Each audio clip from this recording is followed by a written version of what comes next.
ঝাড়গ্রামে সেখানে মুড়ি খেলেন প্রধানমন্ত্রী। সভার ফাঁকে জনসংযোগে নরেন্দ্র মোদী।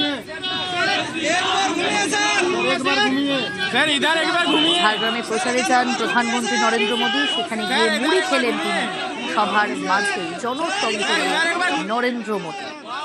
সুস্মিতা রয়েছে আমার সঙ্গে টেলিফোন লাইনে। সুস্মিতা, একেবারে অন্যভাবেই দেখা গেল জনসংযোগে প্রধানমন্ত্রীকে।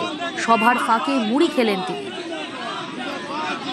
দেখো, সভা শেষ করে প্রধানমন্ত্রী নরেন্দ্র মোদী ঝাড়গ্রাম স্টেডিয়াম থেকে হেলিপ্যাড যাওয়ার রাস্তায় সেখানে কলেজ মোড় সংক্রান্ত এলাকা ঝাড়গ্রামের, তার পাশে একটি মুড়ির দোকান এবং চিড়ে ভাজা এই সংক্রান্ত দোকান, সেখানে দাঁড়িয়ে মুড়ি খান এবং কেনেন।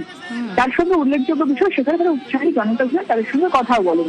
সুতরাং বাংলার রাজনীতির সঙ্গে মুড়ি যেমন ওতপ্রোতভাবে জড়িত, সেটাকেই বঙ্গ বিজেপির শীর্ষ নেতৃত্ব প্রধানমন্ত্রী নরেন্দ্র মোদী তিনি জনসংযোগের মাধ্যম হিসেবে কাজে লাগালেন।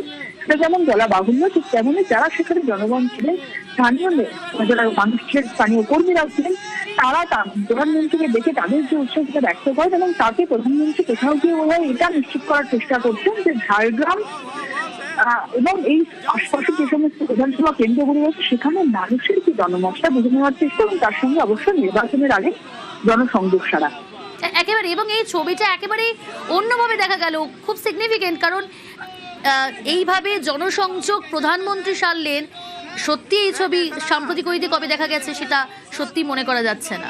বেশ সুস্মিতা।